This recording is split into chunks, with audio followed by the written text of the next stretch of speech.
Hear the sage as his song descends, like heaven's rain or tears, and washes the years, the dust of many stories, from the high tale of the Dragonlance. For in ages deep, past memory and word, in the first blush of the world, when the 3 moons rose from the lap of the forest, dragons, terrible and great, made war on this world of Krynn. Yet out of the darkness of dragons, out of our cries for light, in the blank face of the black moon soaring, a banked light flared in Solamnia, a knight of truth and power, who called down the gods themselves and forged the mighty Dragonlance, piercing the soul of dragonkind, driving the shade of their wings from the brightening shores of Krynn. Thus Huma, Knight of Solamnia, Lightbringer, first Lancer, followed his light to the foot of the Kalkist Mountains, to the stone feet of the gods, to the crouched silence of their temple. He called down the lance-makers. He took on their unspeakable power to crush the unspeakable evil, to thrust the coiling darkness back down the tunnel of the dragon's throat.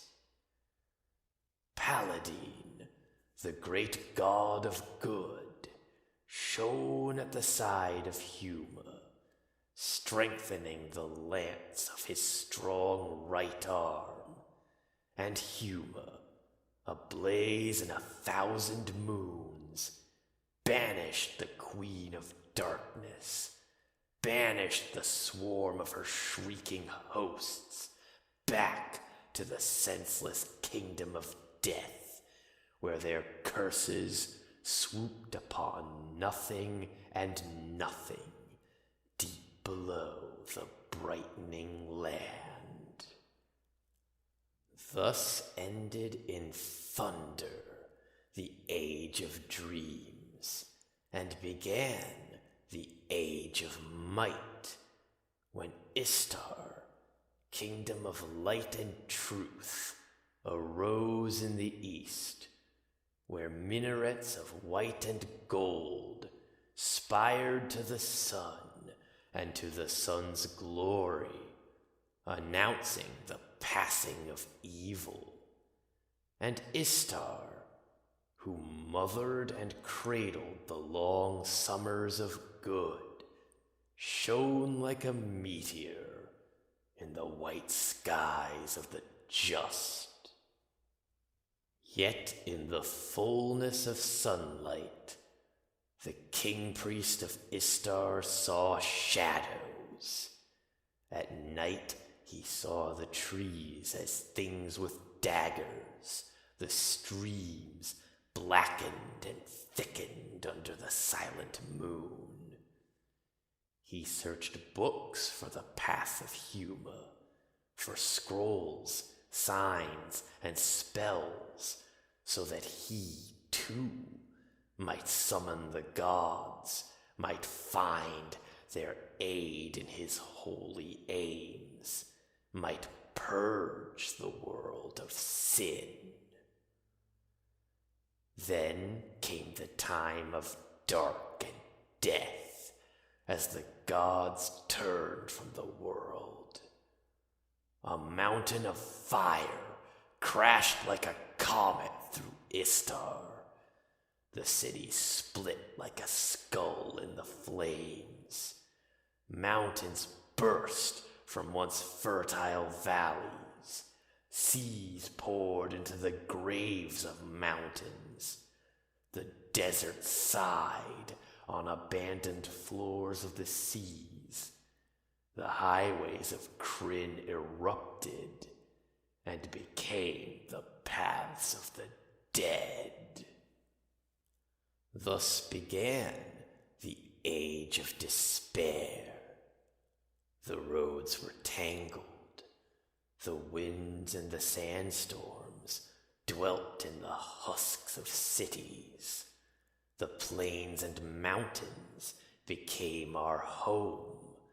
As the old gods lost their power, we called to the blank sky, into the cold, dividing gray, to the ears of new gods.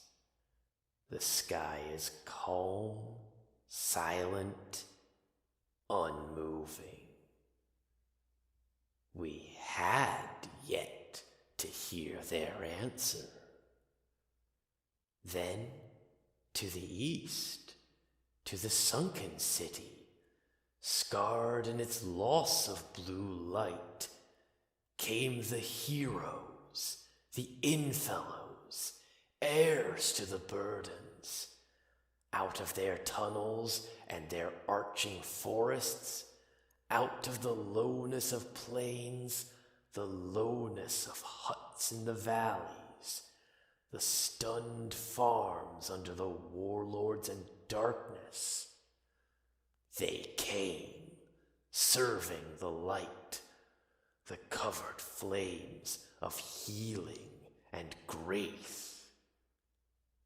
From there, pursued by the armies, the cold and glittering legions, they came, bearing the staff to the arms of the shattered city, where below the weeds and the bird call, below the Valenwood, below forever, below the riding darkness itself, a hole in the darkness called to the source of light, drawing all light to the core of light, to the first fullness of its godly dazzle.